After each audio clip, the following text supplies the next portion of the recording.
6시까지 그 체육관으로 모인 다음에 인원 체크하고 그 다음에 국민 의례하고 애국가 부르고 그 다음에 여러 가지 선서를 한 다음에 아침 운동, 율동인가요? 운동한 다음에 한 30분 정도 시간을 마당에서 시간을 보냅니다. 그 다음에 그 총무는 저희들한테 들어가서 30분 동안 개인 시간을 가진 다음에 아침 7시 반부터 8시까지 아침밥을 먹기 시작합니다. 저 같은 경우는 밥 먹기 전까지 더 잠을 잤어요. 그때는 잠이 많은 나이였기 때문에 과정이 끝난 다음에 들어가서 다시 한 30분 정도 자고 아침밥 먹으러 갔습니다. 9시부터는 수업이 진행됩니다. 오후 한 4시 반까지 수업이 있었던 걸로 알고 있습니다. 외부에서 오는 강사들도 있었고 상주하는 강사들도 있었는지 알 수는 없지만 일단은 하나원에서는 아침 9시부터 4시 반까지 수업이 쭉 있었습니다. 3개월 후 나갈 건데 나갔을 경우에 어떻게 사회생활을 해야 되며 그리고 사회에 나가면 당신들은 아무것도 모르기 때문에 그 사회의 그 화려함과 여러 가지 이런 거에 굉장히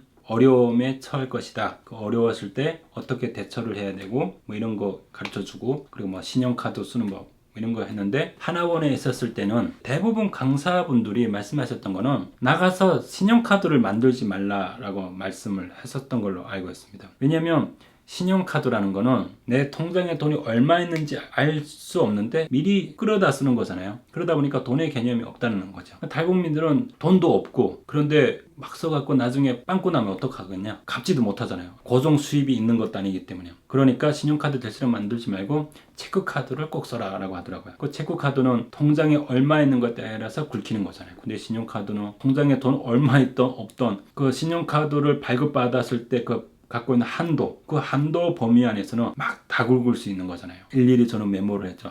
절대 나가서 신용카드 만들지 말 거. 그래서 저는 하나원 했을 때 외래어를 좀 공부를 집중적으로 했었어요. 그 외래어라는 게 콩글리시잖아요. 남한에는 영어를 많이 쓰니까 그거를 의사소통하기 위해서는 어떻게 해야 되는지. 그래서 저는 그런 수첩이 있었고 그 강사들이 교재를 나눠주는데 거기에서 저는 외래어 공부를 좀 많이 했던 것 같아요. 이제 남한 사회에 왔을 때 의사소통에 좀 어려움을 겪지 않기 위해서. 남자 하나원에는 한 방에 제가 지금 이 영상을 찍고 있는 이 방이 이 정도 사이즈의 나무 침대가 양옆에 2개씩 있었습니다. 그래서 한 방에 탈북민들이 4명씩 들어가 잤습니다. 2층 침대였습니다. 그렇게 생활을 했고 그리고 하나원에서는 한 달에 용돈을 5만 원씩 줬습니다. 하나원에는 매점이 있어요. 그 매점이 있는데 거의 일반 편의점이랑 똑같아요. 없는 것 빼고는 다 있는 그런 매점이었고 그래서 한 가지 없었던 거는 술이 없었습니다. 술을 제외한 나머지는 거의 있었어요. 탈북민들이 아프다고 하면 상주하고 있는 의사들도 있었고 모든 편리에 있어서는 하나원이 굉장히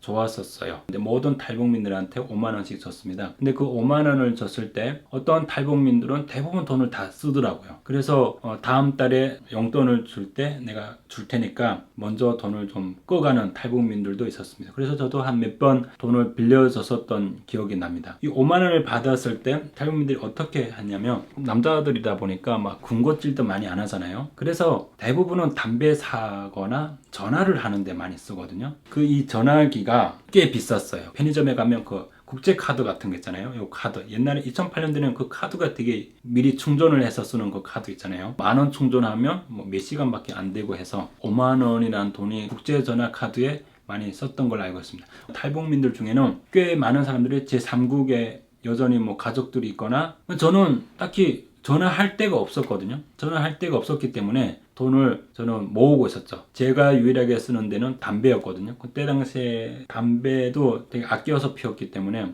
한 갑을 사면 일주일씩 피웠었거든요. 그때 당시에 담배값이 2,000원이었나? 네, 2,500원 전이었기 때문에 2,000원이었던 걸로 알고 있습니다.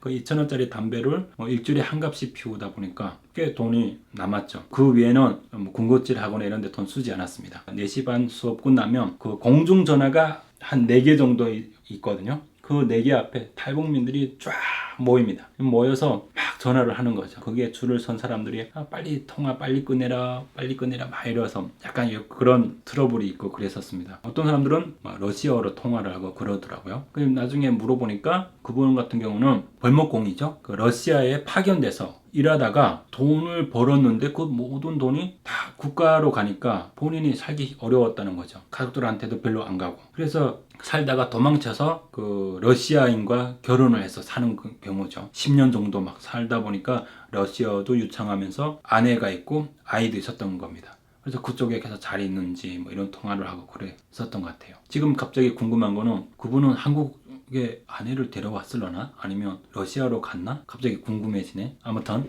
저는 전화할 때가 별로 없었거든요. 가끔씩은 외롭잖아요. 누군가와 이렇게 얘기하고 싶잖아요. 그랬을 때 간혹 한국에 이미 와 있는 중국에서 함께 살았던 그 형제가 있거든요. 형제한테 전화를 걸어서 그 지금 한국에 자유인으로 살아가고 있는 당신의 입장은 어떤지, 그리고 거기에 나가면 어떻게 해야 되고, 하나원에 있는 3개월 동안 뭐를 준비를 해야 되고, 마음가짐을 어떻게 해야 되는지 이런 거를 먼저 미리 어드바이스 받기 위해서 전화를 하고, 그 외에는 뭐 전화를 안 했던 것 같아요. 제가 한국에 넣을 때는 3개월 동안 15만 원을 받았거든요. 3개월 동안 있으면서 간혹 음료수 사 먹고 그럴 때 쓴 거 외에는 한 10만 원은 갖고 나왔습니다. 그만큼 악착같이 돈을 모았었어요. 한 달치 용돈을 쓰고 나머지 2달치 용돈은 제가 갖고 나왔습니다. 하나원에 있으면 일상이 반복적입니다. 아침 5시 반에 일어나서 6시까지 그 모든 그 국민 의례하고 뭐 애국가를 부르고 오후 4시 반까지 공부를 하고 그렇게 사는 거죠.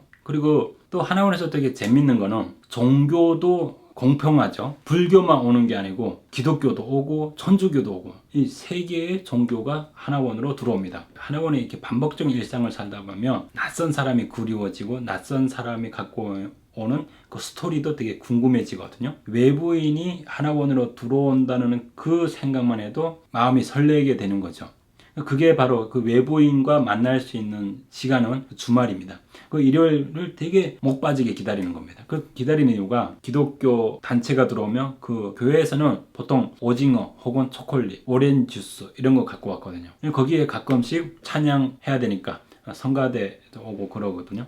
그분들이 와서 찬양하고 그러면 되게 낯설고 막 궁금하죠. 서울 말투로 막 얘기를 하니까 뭐 궁금하면서 그 누나들도 오고 뭐 형들도 오고 아저씨 목사들도 오고 그 외부인들이 오는 새로운 정보 전달해 주는 거에 되게 궁금하면서 기뻤고 즐거웠었습니다. 일요일만 기다리게 되는 거죠. 그 낯선 외부인과 만나기 위해서. 사람들을 보는 재미도 있었고 그분들 통해서 외부의 소식을 전해 들은 거, 그리고 궁금했던 거, 외부의 삶이 어떤지 이런 것도 물어보게 됩니다. 근데 많이는 못 물어봤죠. 왜냐면 이분들이 이 하나원에 들어왔을 때 외부에 너무 현혹될 수 있는 것들을 미리 방지를 하고 차단을 하기 위해서 외부의 어떤 것들을 좀 깊이 얘기를 안 하게 하는 건지는 모르겠는데, 궁금한 거 물어봤을 때 본인들이 답할 수 있는 범위 안에서 그 선 안에서 답해주고 나머지는 다 이렇게 성경적인 얘기만 하더라고요. 근데 거기에 있는 대부분 탈북민들은 기독교인이었어요.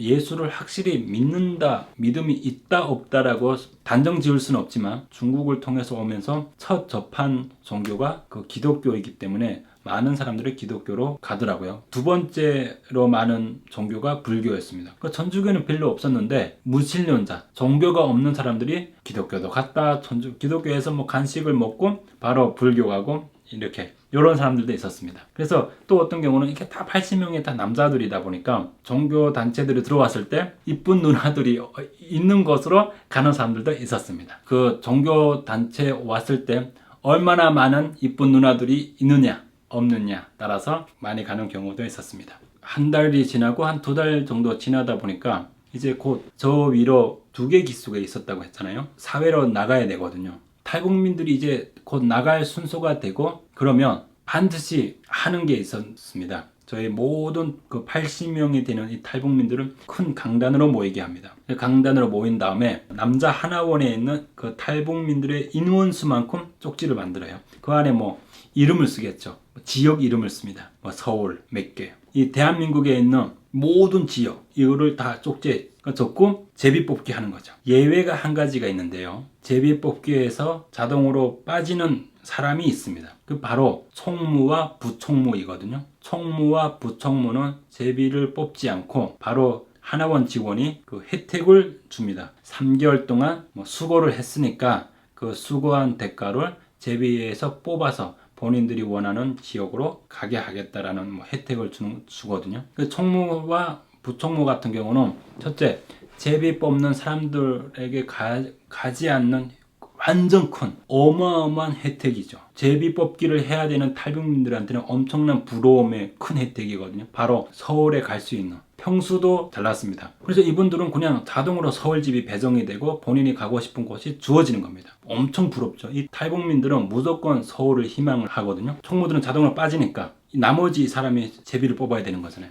제비를 뽑는데 서울집이 또 많은 게 아닙니다. 서울집 같은 경우는 4개 정도 있거든요. 총무와 부총무를 제외한 그 나머지 이 몇십 명의 탈북민들이 하나같이 서울집이 원하지만 70명 넘는 탈북민들이 서울로 갈 수 있는 확률은 굉장히 적거든요. 제비 뽑기 이 안에는 서울집이 3개에서 4개밖에 없는 겁니다. 그 외에는 각 지역이고 지방이거든요. 그 집 제비 뽑을 때는 탈북민들이 막 기도를 하고 막 쫙 줄을 서서 제비 뽑는데 이미 지금 3개에서 4개밖에 없는 서울집이 이미 컷 되는 거죠. 누가 이렇게 제비를 뽑으니까 누구는 제주도, 누구는 강원도. 그러다가 서울 나오고 서울집이 4개에서 3개밖에 없는데 서울집이 다 나간 거죠. 마지막으로 이제 하나 남은 거죠. 벌써 지금 제 앞으로 지금 10명 가까이 있는데 이미 그 안에서 서울집이 3개 정도 나온 거예요. 내가 제비 뽑기까지 오려면 아직 10명 가까이 더 와야 되는데 이제 나머지 하나만 남았거든요. 서울집이. 그래서 마음으로 막 기도했죠. 서울에 남으려고 하는 이유는 제 3국에서 들었을 때는 서울에 탈북민들이 많고 대안학교도 좀 많고 그리고 배울 수 있는 그런 시스템이 잘 되어 있다라는 소식을 들었거든요. 그래서 무조건 가둘 수 있다면 가능하다면 서울을 가라 라고 이미 탈북민들한테는 그런 소문이 퍼졌기 때문에 저도 무조건 뭐 서울이다 라고 생각을 했었죠. 근데 저 앞에 아직 10명이 남았는데 4개에서 3개 남은 상황에 서울집이 벌써 3개인가? 다 나간 거죠. 마지막 한 곳이 서울인 겁니다. 근데 앞에 10명이 다 지방으로 빠진 겁니다. 제 차례가 왔습니다. 제 차례가 와서 딱 뽑았는데 서울인 거예요. 와! 막 이랬죠. 근데 저까지 온 거 서울이 딱 빠지니까 이번에는 다 모두 지방이거든요. 어떤 사람은 남자인데도 우는 사람들도 있었고 막 그랬었어요. 탈북민들은 엄청 서울을 가기 위해서 간절한 마음이 컸었고 저도 그랬고 서울이라는 곳이 하나의 꿈이었죠. 저한테는 서울이라는 곳은 앞으로 정착하는 과정에서 큰 디딤돌이 될 수 있는 지역이 바로 서울이다라고 생각을 했었거든요. 마지막 한 장이 남았는데 운 좋게 제가 뽑혔던 겁니다. 그리고 탈북민들이 나갈 때는 통장에 돈을 300만 원 정도 줍니다. 그게 대한민국 국민으로서 살아가는 첫 발걸음에서 쓸 수 있는 씨앗인 거죠. 300만 원이. 그 300만 원을 가지고 앞으로 한 달 동안은 어떻게 살아가야 되는 겁니다. 대한민국에서. 그 필요한 거 모든 거 그리고 월세 이런 것들을 300만 원 안에서 써야 되는 거죠. 그 300만 원을 만약에 다 뺏기는 경우도 있고요. 브로커한테. 저도 드디어 나갈 차례가 되니까 한국 교회에서 나가는 탈북민들한테 밥솥과 이불 이렇게 줍니다. 저도 5월 23일 날 드디어 3개월 만기해서 하나원을 졸업을 했습니다. 나갈 때 캐리어를 2개를 챙겼습니다. 하나는 교회에서 준 전기밥솥과 그리고 전자레인지. 제가 앞으로 이제 나가서 살아야 할 그곳은 아무것도 없는 백지 상태이기 때문에 이미 그 하나원에 있는 직원들은 다 알고 있는 상황이었고 하나원에 후원해주는 이 교회에서도 알고 있었던 거죠. 나가면 아무것도 없다라는 걸. 그래서 밥솥, 이불 이런 것들을 먼저 주거든요. 일단은 밥은 해 먹어야 되니까. 저도 전자레인지하고 밥솥은 챙겼었던 것 같아요. 그리고 국정원에서부터 하나원에서까지 입었던 옷들을 모두 챙기고 하다 보니까 이게 끌 수 있는 그 천으로 되어 있는 캐리어에 가득 채워서 2개 만들었습니다. 이제 이 2개가 저의 앞으로 대한민국 국민으로서 살아가는데 중요한 역할을 할 수 있는 2 박스였던 거고 제 이름이 들어가 있는 통장에 입금되어 있는 300만 원이 앞으로 대한민국에서 어떻게 살아가게 될 것인지 그리고 살아감에 있어서 얼마나 큰 역할을 할 수 있는지 씨앗이 되고 종잣돈인 거죠.